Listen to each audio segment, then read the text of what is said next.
Imagine this: the United States celebrates on $50 oil on West Texas Intermediate, or WTI. Cheaper gasoline, lower inflation, political applause. Roll out that mission accomplished sign, right? Wrong. Dead wrong. Because 6 months later, the country walks straight into the next supply crisis, not because of geopolitics, but because of physics. Welcome to Geopolitics Unplugged and the Rapid Read. Today I want to explain why the United States should not try or want $50 WTI, not because producers deserve profits, because the shale system breaks at that price. Let's start with the core constraint. Most U.S. shale production has full cycle break-evens between $50 and $60 per barrel. Below that level, free cash flow collapses. Capital budgets are cut, rig contracts are canceled, drilling activity stops. And here's where the structural mistake that people make. Shale is not legacy field like Saudi Arabia or Libya. It's not slow, stable production system with a gentle depletion curve. Shale is a depletion machine. It's a drop-off maniac.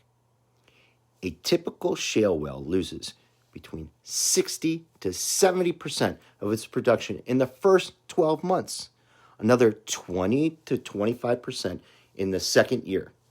By year 3, most wells are producing at a small fraction of their initial rate. Then you have to decide artificial lift or slow flow. This structure of high depletion means something critical. U.S. oil supply is not maintained by existing wells. It's maintained by continuous drilling. Stop drilling and production falls almost immediately. Now look at the timing problem. If WTI falls to $50, rig counts will fall within weeks. New oil spuds collapse within 1 quarter, and national production starts declining within 6 to 9 months. But restarting supply is not so fast. Ordering a new rig takes time. Contracting crews takes time. Permitting, pad construction, spudding, drilling, completions, and first flow all take time. From price signal to first barrel is 6 to 8 months at best, often much longer. This creates a structural trap. Low prices kill drilling. Kill drilling kills supply. Killed supply drives prices higher. This is not a theory. This is how shale has behaved in every cycle. But now add the second order effect. Every oil well is also a gas well. Associated gas from oil drilling now accounts for over 60% of the United States natural gas supply growth. When oil drilling stops, gas supply stops within months. The gas market tightens, and that feeds directly into power generation, industrial demand, LNG exports, and now into something new, data centers and artificial intelligence. We're talking high load, 24-hour base load demand energy. If gas tightens, Henry Hub rises. If Henry Hub rises, electricity prices super rise. At the exact moment, AI and data centers are already pushing grids to their limits. Now add a third order effect. Natural gas is the primary feedstock for ammonia.